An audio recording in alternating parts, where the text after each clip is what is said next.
Hey guys, आज हम solve करेंगे इकोनॉमिक्स की chapter number 1 exercise. The branch of economics that deals with the allocation of resources. ऐसी कौन सी ब्रांच है इकोनॉमिक्स की जो एलोकेशन ऑफ रिसोर्सेज से डील करती है? Micro economics. तो इसका करेक्ट आंसर है ऑप्शन 3, ओनली ए।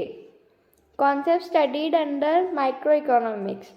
माइक्रो इकोनॉमिक्स के अंदर कौन से कॉन्सेप्ट आते हैं? फैक्टर प्राइसिंग और प्रोडक्ट प्राइसिंग। नेशनल इनकम और जनरल प्राइस लेवल वो मैक्रो इकोनॉमिक्स में आता है। तो इसका ऑप्शन 4 करेक्ट है।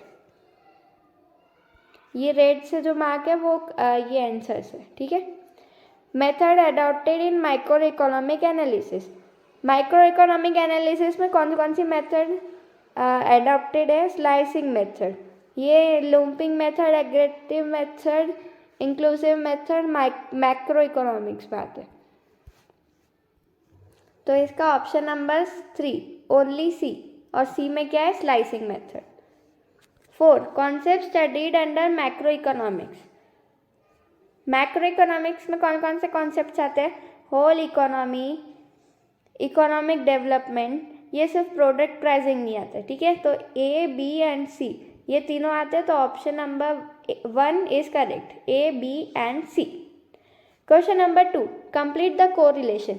ये कोरिलेशन माइक्रो इकोनॉमिक्स में क्या आता है? Slicing method. तो मैक्रो इकोनॉमिक्स में कौन सी मेथड आती है? Lumping method. तो इसका आंसर है लंपिंग मेथड।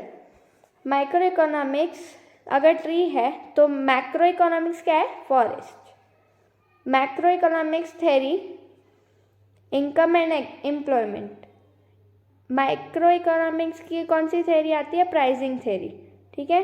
थ्योरी है ये।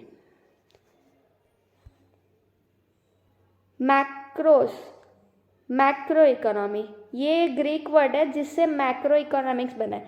तो मिक्रोस से कौन सा बना है? Micro economics. General equilibrium macro economics. और माइक्रो इकोनॉमिक्स में कौन सा इक्विलिब्रियम आता था? पार्शियल इक्विलिब्रियम, ठीक है। Question number 3, identify and explain the concepts from given illustrations. Gauri collected the information about income of a particular firm. यहाँ पे पर्टिकुलर फर्म के बारे में गौरी ने इंफॉर्मेशन निकाली है। तो इसका कॉन्सेप्ट आता है माइक्रो इकोनॉमिक्स, जिसमें कोई भी इंडिविजुअल की इंफॉर्मेशन, इनकम या कुछ भी सिर्फ इंडिविजुअल आता है। तो इसका एक्सप्लेनेशन है micro economics is the study of behaviour of small individual economic units like individual firm, individual price, individual household etcetera.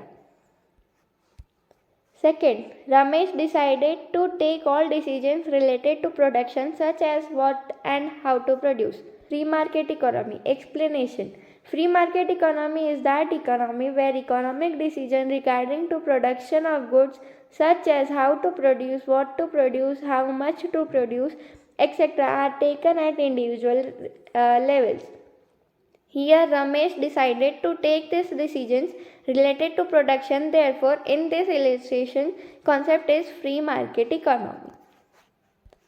Third, Shabhana paid wages to workers in her factory and interest on her bank loan. इसका concept है theory of factor pricing. The theory of factor pricing explains how the rewards are determined for various factors of production like land, labor, capital and entrepreneurs. Question number 5, state with reasons whether you agree or disagree. यहाँ पे आपको exam में आता ही है, आपको agree और disagree भी बताना और फिर आपको रीजंस भी बताना। The scope of micro economics is limited. Disagree क्यों? इसका रीजन लिखना पड़ेगा। तो इसका रीजन है the scope of micro economics is limited to only individual units. और यहाँ पे बोला था स्कोप इज अनलिमिटेड, बट यहाँ पे लिमिटेड स्कोप है माइक्रो इकोनॉमिक्स में। It doesn't deal with the nationwide problem such as inflation, deflation, poverty, unemployment etcetera. तो आप ये रीजन में लिख सकते हो, एग्जाम में फुल मार्क्स मिलेंगे पक्का। Macroeconomics deals with the study of individual behavior. Macro economics individual की स्टडी करता ही नहीं है, वो हमेशा nation wide income, nation wide expenditures की स्टडी करता है। तो ये भी डिसएग्री है और इसका रीज़न है it deals with total employment, national income, national output, total investment, total saving, trade cycles, interest rate, etc. Third, macroeconomics is different from macroeconomics. Of course different है दोनों। क्यों? क्योंकि macroeconomics is the study of entire economy, whereas microeconomics is study of particular segment of an economy. ये है first reason. अब ये तीन में से कोई भी दो लिख लेना चलेगा।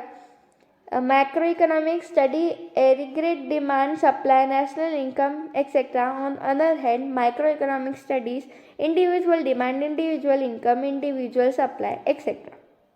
Microeconomic uses lumping method, whereas microeconomic uses slicing method. तो ये है डिफरेंस दोनों के बीच। Therefore, microeconomics is different from macroeconomics. Fourth, microeconomics uses slicing method.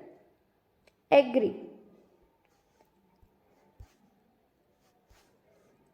Microeconomics uses slicing method. It splits or divides the whole economy into individual units and then studies each unit separately in detail. Example, study of individual income out of national income. Microeconomics is known as income theory. Microeconomics is not known as income theory, rather it is known as price theory, as it focuses on determining the price of commodities and factors of production in market. तो इसका ये answer था disagree. Microeconomics income theory नहीं, microeconomics income theory नहीं है, वो pricing theory है। देखो, price theory is not known as income theory, it is known as price theory. ठीक है, और ये रहे चैप्टर्स के इम्पॉर्टेंट क्वेश्चंस। इसके आगे और इसके कम कुछ आएगा नहीं। माइक्रो और मैक्रो इकोनॉमिक्स के आप डेफिनेशन और एक्सप्लेनेशन तो ज़रूरी लर्न कर लीजिएगा। डेफिनेशन दो लाइंस की और एक्सप्लेनेशन भी इतना इजी है कि आपकी बुक में जो दिया है वो भी लिखोगे एग्जाम में तो भी काफ़ी है। फीचर्स दोनों के, माइक्रो और मैक्रो इकोनॉमिक्स के, स्कोप भी और इम्पोर्टेंस भी, बस।